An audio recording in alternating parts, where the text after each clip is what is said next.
पूर्व प्रधानमंत्री अटल बिहारी वाजपेयी ने कहा था, आप दोस्त बदल सकते हैं लेकिन पड़ोसी नहीं।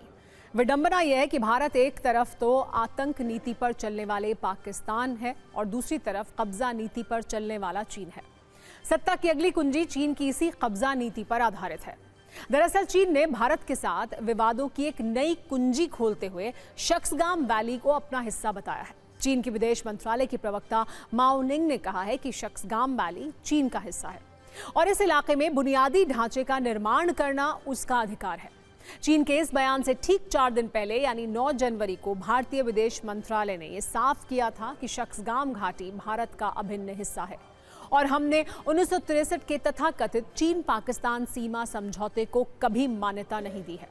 साथ ही आज चीन के बयान के बाद सेना प्रमुख उपेंद्र द्विवेदी ने कहा कि भारत पाकिस्तान और चीन के बीच 1963 के समझौते को गैर कानूनी मानता है, इसलिए हम वहां किसी भी गतिविधि को मान्यता नहीं देते हैं। चीन पाकिस्तान इकोनॉमिक कॉरिडोर को हम स्वीकार नहीं करते हैं। दरअसल जिस शक्सगाम घाटी पर विवाद है वो भारत के उत्तरी हिस्से में सियाचिन के ठीक बगल में है। 1947 में देश के बंटवारे से पहले शक्सगाम घाटी जम्मू कश्मीर रियासत का हिस्सा थी। 1948 की सर्दियों में जम्मू कश्मीर के एक हिस्से पर पाकिस्तान ने अवैध रूप से कब्जा कर लिया था, जिसमें शक्सगाम घाटी भी शामिल थी। फिर 1963 में पाकिस्तान ने चीन के साथ एक सीमा समझौता किया और शक्सगाम घाटी को चीन को सौंप दिया। यानी भारत के जिस हिस्से पर पाकिस्तान ने जबरन कब्जा किया था वो उसने चीन को दे दिया। यही वो समझौता है जिसे भारत नहीं मानता है। चीन शक्सगाम घाटी में निर्माण कार्य कर रहा है जिसके पीछे उसका मकसद सियाचिन के करीब तक पहुंचना है, लेकिन भारत ने साफ कर दिया है कि वो इस तरह की किसी भी गतिविधि को मान्यता नहीं देता है। Shaksgam Valley is Indian territory. We have never recognized the so-called China-Pakistan boundary agreement that happened in 1963.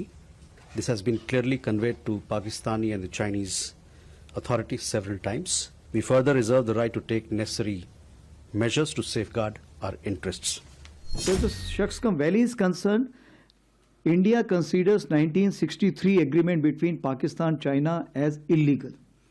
Therefore, any activity in Shaksgam Valley is concerned, we do not approve of it. About the CPEC 2.0, we do not accept it and we consider that it is an illegal action which is being carried out by the two nations. अब इस पर राजनीति हो रही है। Congress BJP से जवाब मांग रही है तो बीजेपी कह रही है कि सरकार इस मामले को देख रही है।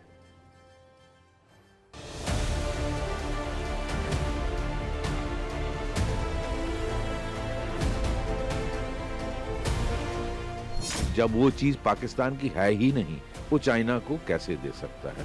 इस तरह का क्लेम करना चाइना को और पाकिस्तान को, मैं समझता हूँ इसको इंटरनेशनली चैलेंज करना चाहिए, वही भारत का। कितने उदाहरण दें हम आपको ये बताने के लिए कि चीन की जो हमारी चीन के प्रति जो हमारी विदेश नीति, उसका नुकसान आने वाले कई दशकों तक यह देश झेलेगा। विस्तारवादी नीति हमारी नहीं है, लेकिन अपने